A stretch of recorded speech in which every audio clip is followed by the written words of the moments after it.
Assalamualaikum, nama saya Siti Nur Syafiqah Hanim binti Muhammad Syafri, nombor matrik D1910382, kursus Diploma Pendidikan Awal Kanak-kanak.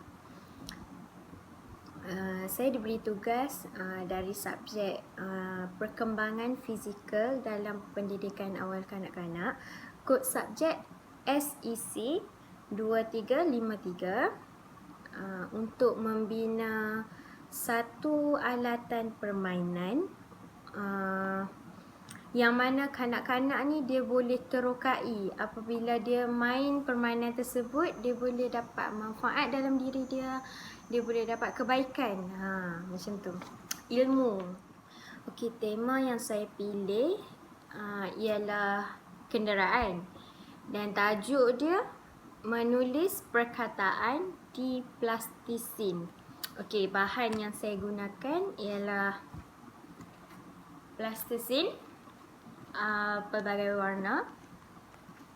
Lepas tu buku maklumat, tapi saya buat macam dalam kertas macam ni je, tentang kenderaan. Dan lidi.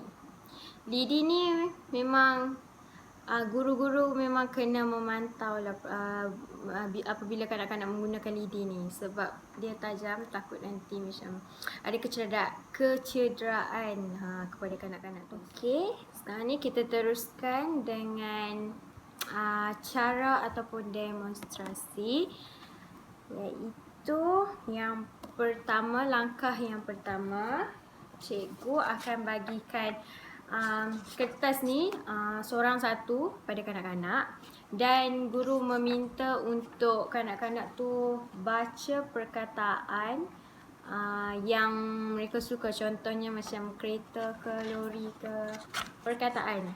Okey. Selepas kanak-kanak tu dia dah baca buku maklumat yang diberi ni, mereka akan cikgu-cikgu ni akan tanya, macam bertanyakan kepada kanak-kanak tu untuk macam mana lah, macam dia cerita kenapa dia pilih, contoh dia macam dia pilih lori, kenapa dia pilih lori macam menceritakan mengenai perkataan yang dipilih, macam tu lah. Masa dia pilih lori, kenapa pilih lori, so dia kena cerita lah. Itu salah satu untuk meningkatkan dia punya keyakinan, keberanian dia untuk bercakap depan kawan-kawan ataupun orang ramai. Seterusnya, guru akan bagi ni plastis ini pelbagai color. Pilihlah nak color apa yang ada pun, color pink, color hijau, biru, merah dengan kelabu. Dia akan menarik lagi lah perhatian kanak-kanak sebab dia ada banyak color. Kanak-kanak kan suka warna-warni macam tu. Dia minat color yang berlainan.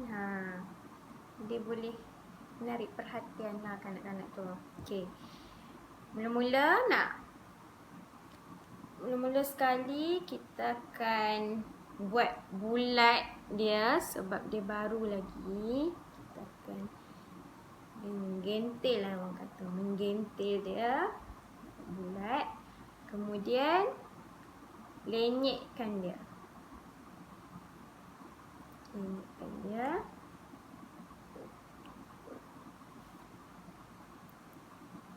situ menggunakan lidi. Lidi ni memang guru-guru memang kena pantau sebab kanak-kanak ni aktif, takut nanti macam melawak kasar ke dengan kawan, dia kecederaan lah. Lepas tu gaduh, tak nak lah kalau macam tu. Okey. Contoh cikgu pilih bas, tulislah bas.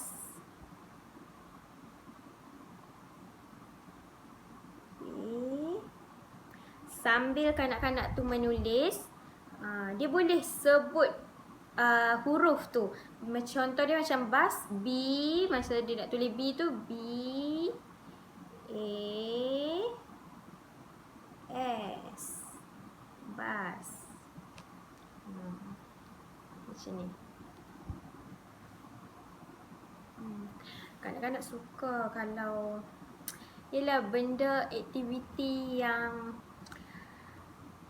kanak-kanak ni macam kalau kita bagi dia soalan ataupun macam buku buat latihan, dia akan cepat, dia akan mudah bosan. So kita kena buat aktiviti yang boleh menarik perhatian dia. Boleh menarik perhatian kanak-kanak. Aktiviti yang lain daripada lain, yang boleh ni macam kan kita gunakan tangan nak menggentil plastis ni, dia dapat tingkatkan lagi dia punya motor halus. Macam tu. Okey, akhir pembelajaran ni, kanak-kanak ni dia dapat membaca perkataan kegemaran dia yang terdapat dalam buku. Kira dia boleh membaca. Lepas tu dia boleh menceritakan semula tentang perkataan yang dipilih tu. Dia ada keyakinan untuk cakap depan orang, kata apa, dia pilih perkataan tu kenapa. Macam tu. Lepas tu dia boleh menulis perkataan kegemaran dia dekat atas plastis sini. Okey, selain itu kelebihan yang ada pada ABM ni ialah macam kanak-kanak gunakan penggunaan plastis sini. Bila kanak-kanak tu tulis perkataan di plastis sini, dia dapat meningkatkan lagi keupayaan dia menulis di atas buku dengan lebih baik. Lepas tu kanak-kanak ni akan jadi macam mereka suka kreativiti. Lain daripada yang lain. Kanak-kanak suka macam tu. Jadi benda yang menggunakan plastis sini kan macam best bagi mereka. Macam tu. Lepas tu keburukan ABM ini ialah lidi ni sangat membahaya, sangat. Takut juga macam kanak-kanak kan, biasalah mereka berakasar dengan kawan-kawan, nanti bergaduh, lepas tu dia cucukkan. Kita sebagai guru ni kenalah pantau dia pun. Memang masa mereka menggunakan lidi tu, memang kita tak boleh nak duduk saja, memang kita kena pantau. Macam tu. Okey, lepas tu kalau macam dia kan plastisin, lepas tu kalau macam dia terkena air ke atau sebagainya, dia akan mudah rosak. Jadi itulah, itu saja daripada saya. Saya harap dengan penghasilan alat bantu mengajar ni, iaitu menulis perkataan di plastis sini, dapat memudahkan proses pengajaran guru-guru lah kat luar sana ataupun sebagainya dalam kelas, dan menjadikan proses pembelajaran di dalam kelas tu menyeronokkan dan kondusif, serta dapat meningkatkan lagi kefahaman yang tinggi kepada kanak-kanak. Itu sahaja yang saya mampu kongsikan. Saya minta maaf kalau ada salah ataupun silap, kekurangan dalam video ni, saya minta maaf. Terima kasih banyak-banyak. Dari saya, Siti Nur Syafiqah Hanim. Assalamualaikum.